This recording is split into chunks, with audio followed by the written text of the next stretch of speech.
안녕하세요. 저는 결혼한 지 1년 된 30대 초반의 가정주부입니다. 남편과는 대학교 졸업반 시절부터 긴 연애를 했습니다. 저희가 아직 결혼을 하지 않았을 당시 남편은 서울에서 혼자 자취생활을 하고 있었습니다. 대학교를 입학하면서 독립을 했고 그 이후로부터 쭉 계속 서울에서 혼자 지냈다고 했어요. 제 주변에도 그런 사람들이 남편뿐만 아니라 여럿 있었기 때문에 그렇게 혼자 자취를 하고 있다는 게 전혀 이상하게 보이지 않았습니다.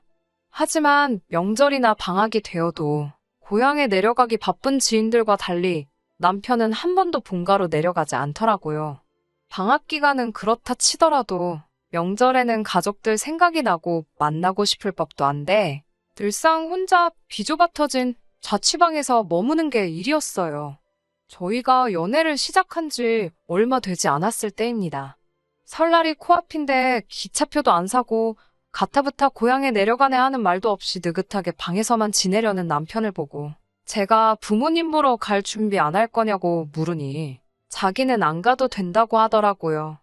생각해보니 부모님과 통화하는 모습도 제대로 본 적이 없었지요.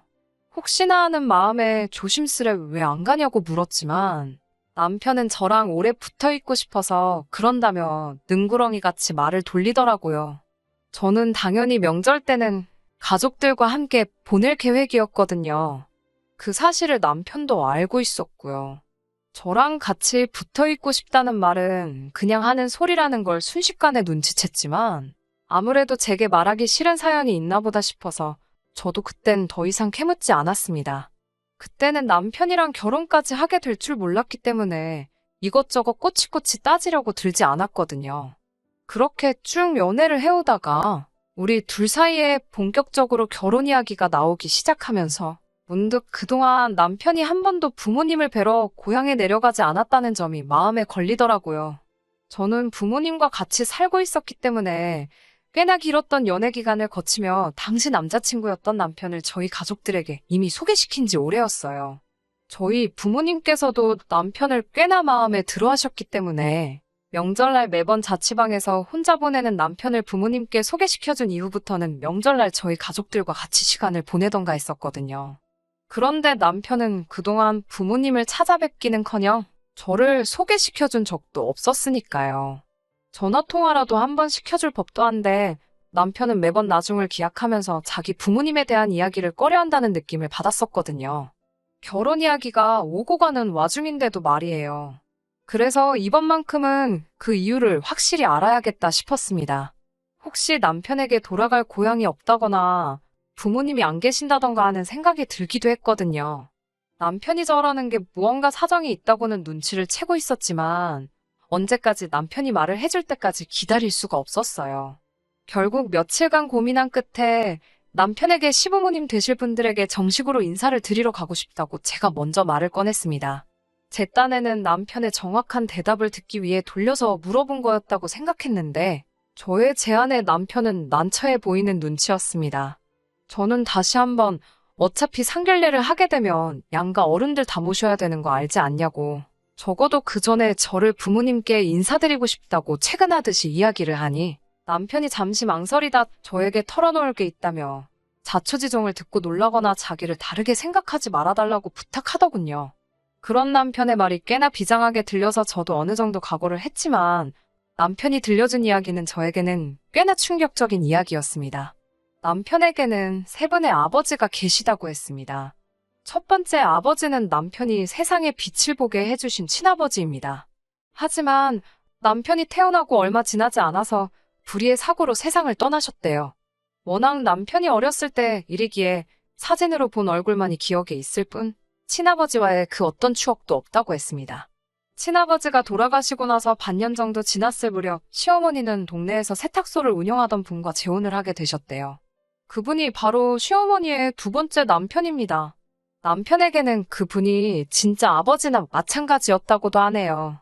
어머님이 재혼을 하고 얼마 지나지 않아서 두 분 사이에서 남자아이가 태어나면서 남편에게는 소위 배다른 형제가 생겼다고 합니다. 비록 이복 형제이기는 했지만 남편이 아버지에게 차별받거나 한 적 없이 두 형제 간의 사이도 좋았다고 하더라고요. 하지만 남편이 중학교를 졸업할 무렵 두 분은 이혼을 하시게 되었다고 했어요. 아버지와의 관계도 좋았고 형제끼리 우애도 돈독했다고 했는데 어쩌다 이혼을 하게 되신 거냐 물어보니 남편은 말을 이어가야 하나 말아야 하나 잠시 고민을 하는 듯 보이더니 어차피 결혼해서 살다 보면 알게 될 일인데 숨겨봤자겠지라며 나머지 이야기를 해줬습니다. 시어머니는 아주 못된 버릇이 있었는데 그건 바로 남의 물건에 손을 대는 거였대요.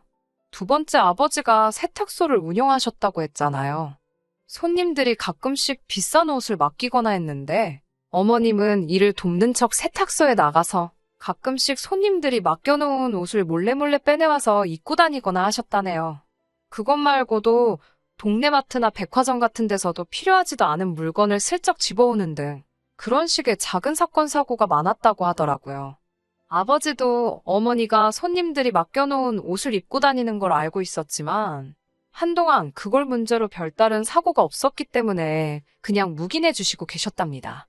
그러다 하루는 세탁소에 온 손님이 잠시 자리를 비운 사이에 손님이 깜빡 두고 나간 핸드백에 손을 댔고 그 장면을 그대로 들켜버리는 바람에 결국 경찰서까지 가는 일이 발생한 거예요. 결국 동네의 시어머니에 대한 안 좋은 소문이 파다하게 퍼지면서 그 전까지는 별일 없었던 손님이 맡긴 옷을 입고 다니는 등의 사실까지 다 들키게 되었다네요. 소문이 퍼져나가는 건 상상 이상으로 빨랐고 원래도 좋은 일을 하신 건 아니지만 소문이 꼬리에 꼬리를 달아가며 확대되면서 결국엔 아버지가 하시던 세탁소가 문을 닫는 지경에 이르게 되었고 그 일을 계기로 결국 두 분은 헤어지셨답니다. 아버지와 남편의 배다른 동생은 다른 지역으로 이사를 가게 되었다고 해요. 그래도 그때 아버지께서는 남편에게 원한다면 같이 가겠냐고까지 물어봐 주셨답니다.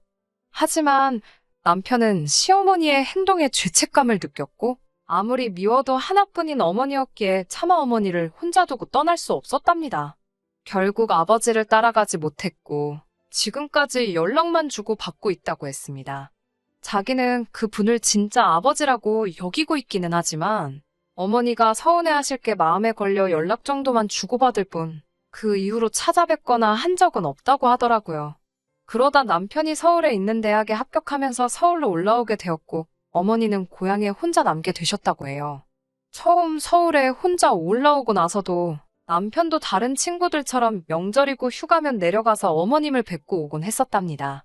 그리고 남편은 군대에 입대를 하게 되었는데 군복무를 하는 동안 어머님께서 7살 어린 남자와 세 번째 결혼을 하게 되셨다는 소식을 접했다고 해요. 그리고 남편은 어머님의 세 번째 재혼을 기점으로 어머님이 계시는 고향에 내려가는 일을 멈췄다고 했습니다. 하지만 그건 남편의 선택이 아니었다고 해요. 군복무를 마치고 원래는 복학할 때까지 어머님과 같이 시간을 보내려고 했는데 그쪽 남자가 자기를 워낙에 불편해했다고 하더라고요. 안 그래도 서울의 자취방만 다시 구하게 되면 고향을 뜰 생각이었는데 어머님께서 매일같이 서울에는 다시 언제 올라가냐고 보채던 모습에 도망치듯 혼자 서울로 올라왔다고 합니다. 자취방을 새로 구하고 맞는 첫 번째 추석날 고향에 내려갔는데 어머님께서 그쪽 집에서 워낙 자기를 불편해하니 명절 때에도 특별히 오지 않아도 된다는 식으로 말씀을 하셔서 그 이후부터는 고향에 내려가지 않았다고 하네요. 그래서 남편은 자취 생활을 이어가면서 어머님을 보러 한 번도 내려간 적이 없던 것이었고 그러는 와중에 저랑 만나게 되었고 결혼을 약속하기까지 되었다는 말이었습니다. 드라마 같은 남편의 가정사를 듣고 나니 남편이 안쓰럽기도 했지만 한편으로는 혼란스러웠습니다. 분명 남편이 잘못한 건 하나도 없었지만 가정사가 복잡한 남자와의 결혼이라니 결단을 내리기가 쉽지 않았습니다. 그동안 남편이 저에게 보여준 모습은 정직과 성실 그 자체였지만 옛말에 피는 못 속인다고 했으니 찝찝한 마음이 들었던 것도 사실이에요. 하지만 남편은 그런 제 고민을 눈치채기라도 했는지 결혼을 하더라도 시어머니와의 왕래는 거의 없을 것이며 있다고 해도 저에게 어떤 피해도 가게 하지 않을 테니 자기만 믿고 따라와 달라고 하더라고요. 이미 어머니와 왕래가 없는지도 벌써 몇 년째인데 결혼을 하더라도 어머니 쪽에서 자기를 워낙에 불편해하고 있으니 결혼을 하더라도 자기 가족들과 엮일 일은 거의 없을 거라면서요. 그렇게 저는 남편과 결혼을 하게 되었습니다. 실제로 남편의 말처럼 결혼식을 올리기까지 남편이 말한 대로 시어머니와의 그 어떤 충돌은 없었습니다. 불편을 겪은 일이 아예 없지는 않았어요. 상견례 당시에 시어머니의 태도에 약간 실망스러운 부분이 있었어요. 아들의 결혼을 축하해준다기보다도 혹시 결혼을 장사로 생각하시는 건가 싶을 정도의 태도로 일관하셨습니다. 아들의 결혼식에서 가장 큰 관심사가 본인이 갖고 싶었던 명품 가방을 예단으로 꼭 받아내겠다 하시는 소리였으니 말 다 했죠. 상견례 자리인데도 남편은 몹시 화가 나서는 그런 식으로 나오실 거면 결혼식도 아예 나오시지 말라고 어머님께 큰 소리를 치더라고요. 그 모습이 참 믿음직스러웠습니다. 남편은 어머님과 관련된 일로 제가 신경 쓸 부분이 없도록 하겠다고 호언장담을 했어요. 상견례 당시에 보여준 모습도 있었기 때문에 그 모습이 신뢰가 갔습니다. 하지만 남편이 다짐과는 달리 생활은 생각하지 못한 방향으로 흘러갔습니다. 저희가 결혼하고 얼마 되지 않았을 때입니다. 시어머니께서 저에게 다시 저희 남편과 옛날처럼 잘 지내보고 싶으니 저더러 중간다리 역할을 잘해줬으면 좋겠다는 연락을 받게 되었습니다.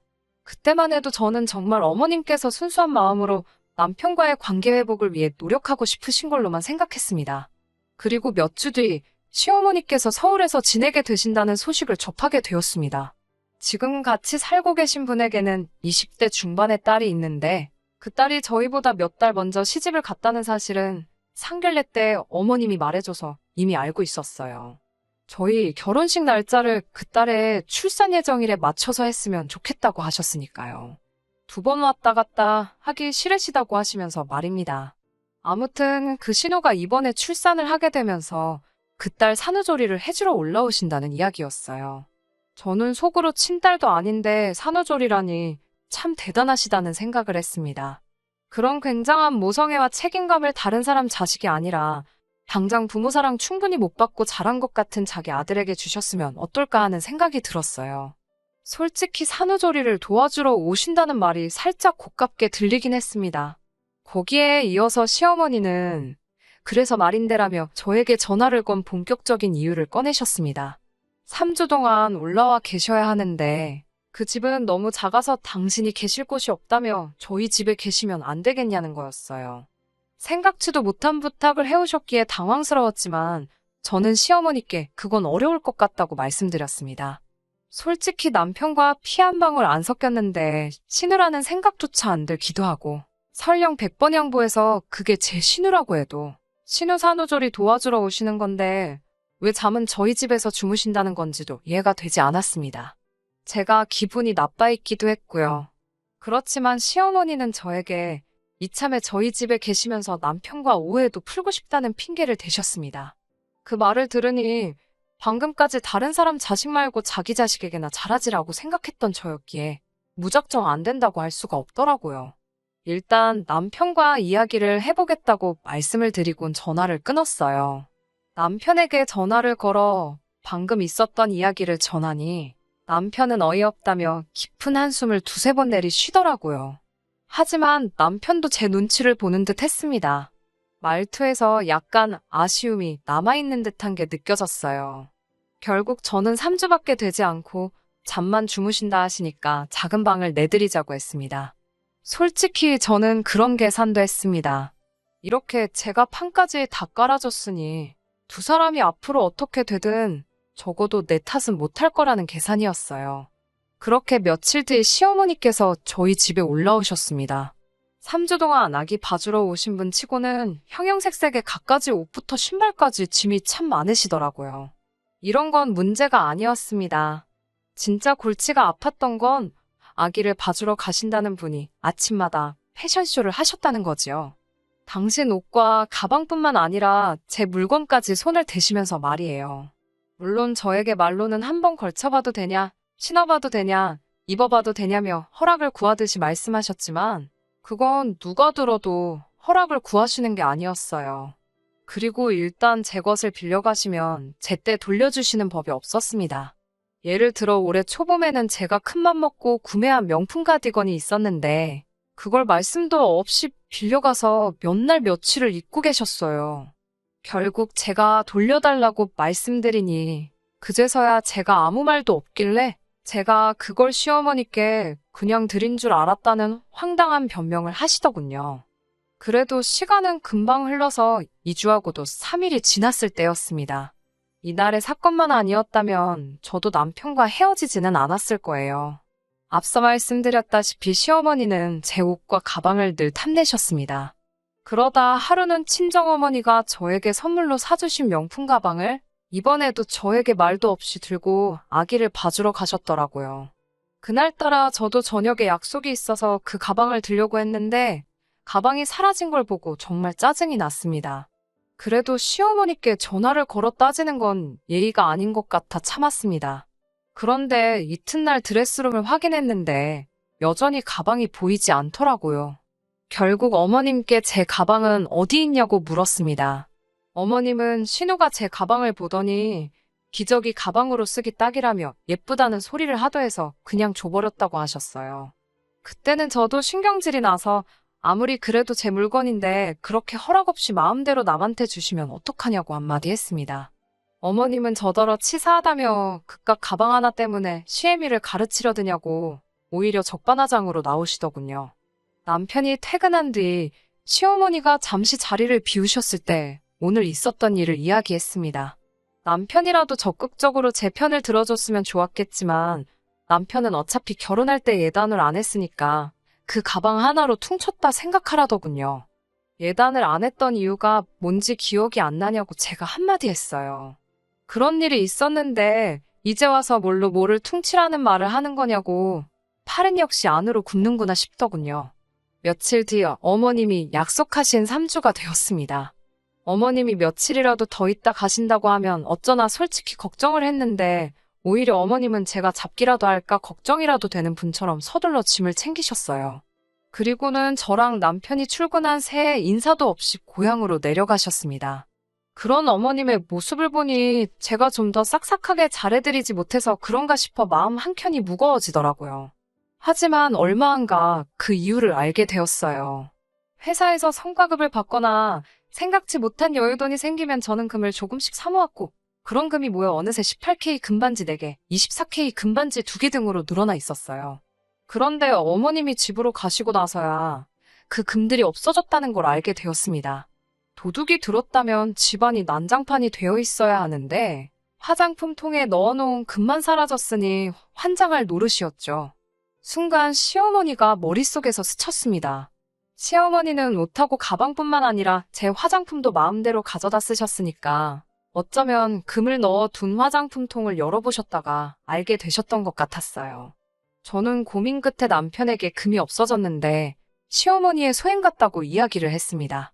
그러자 남편은 한 번도 보여준 적 없던 표정을 하며 저를 믿고 어머니의 과거를 털어놓은 건데 제가 그걸 약점처럼 이용한다고 화를 내더군요. 무슨 소리냐고 정황상 그렇지 않냐고 이야기하는 거라니까 어떻게 며느리가 시어머니를 도둑 취급할 수 있냐고 난리더군요. 분명히 시어머니가 맞는데 그렇다고 들이밀 만한 확실한 증거가 없으니 미치겠더군요. 시어머니 고향에 쫓아가 동네 금은방이라도 다 뒤져야 하나 어쩌나 고민하던 그때 요 근래 시어머니가 시간만 있으면 핸드폰으로 중고시장을 검색하셨던 게 문득 떠올랐습니다. 저는 설마 하는 마음으로 저희 동네와 어머님 동네를 기준으로 검색을 시작했고 오래 걸리지 않아 제 금반지들을 찾을 수 있었습니다. 아니나 다를까 저희 시어머니가 금을 판다고 글을 올리셨더라고요. 금이나 명품은 중고거래를 하면 안 되는데 아마 그걸 모르셨던 모양이에요. 저는 남편에게 그 화면을 들이밀며 이건 어떻게 설명할 거냐고 따졌습니다. 그제서야 남편은 시어머니 고질병이 도진 것 같다며 미안하다고 반지는 자기가 빠른 시일 내에 가지고 오겠다고 하더군요. 저는 됐다고 경찰에 신고하겠다고 했습니다. 남편은 가족끼리 그런 거 신고해봤자 소용없다며 그냥 이참에 진짜 예단했다 생각하고 마음을 비우라고 그러더군요. 그놈의 예단 타령은 어지간히 하라고 제가 남편에게 소리를 질렀습니다.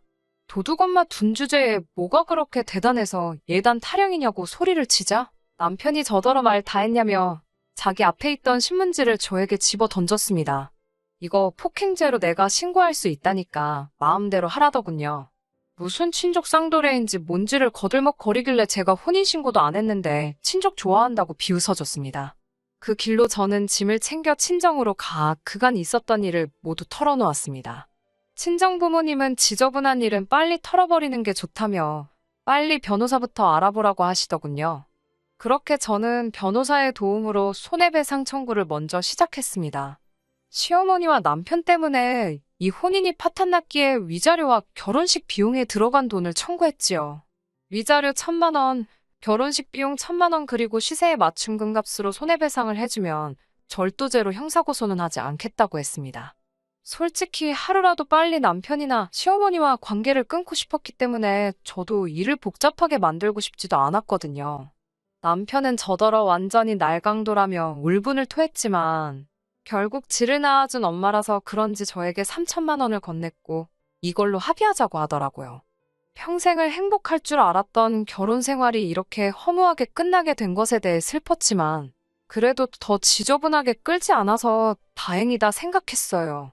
대학 시절부터 횟수로만 따지면 10년이 가까운 세월을 함께한 사람입니다.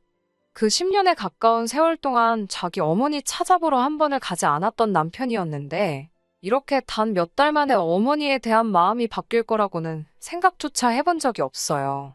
그만큼 천륜이란 건 저버리기 힘든 게 아닐까 하는 생각도 드네요. 좁아터진 자취방에서 혼자 외롭게 명절을 보내던 남편을 동정했기에 제가 할 필요도 없던 오지랖을 부려 이 사단을 낸 게 아닐까 싶기도 해요. 하지만 어차피 그렇게 싫어했던 어머니일지라도 남편에게는 언제나 저뿐만 아니라 다른 걸 제쳐두고도 1순위였던 거였지요. 이 일이 아니라 나중에 무슨 일이 있었어도 남편은 제가 아닌 어머님을 택했을 거예요. 차라리 혼인신고도 하기 전에 이렇게 일찍 갈라서게 돼버린 것이 오히려 저한테는 더 잘된 일일지도 모르겠네요. 금이야 다시 사면 되는 거고 돈이야 다시 벌면 되는 거지만 이미 한번 깨져버린 부부간의 신뢰는 다시 붙여버릴 수 없는 것이니까요. 남편은 어차피 회사나 기반이 다 서울에 있기 때문에 엄마 따라 고향으로 내려가진 않았습니다.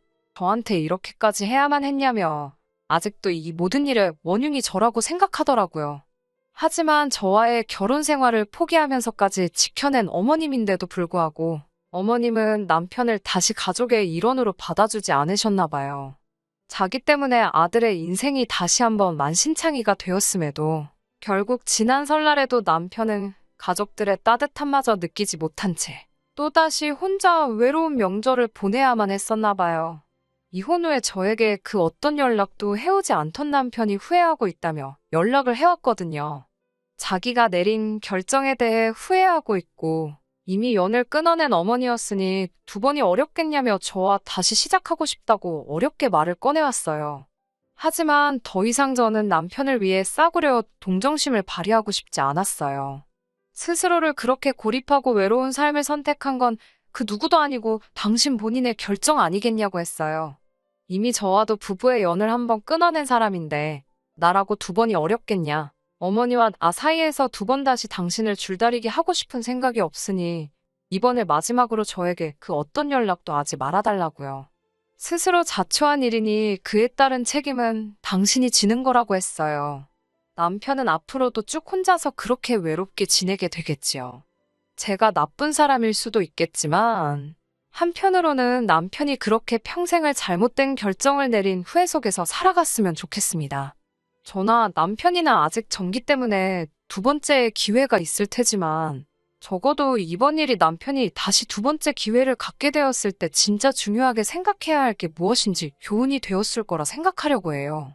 아니면 그렇게 평생을 가족이란 울타리 없이 혼자 살아야만 할 테니까요. 끝까지 들어주셔서 감사합니다.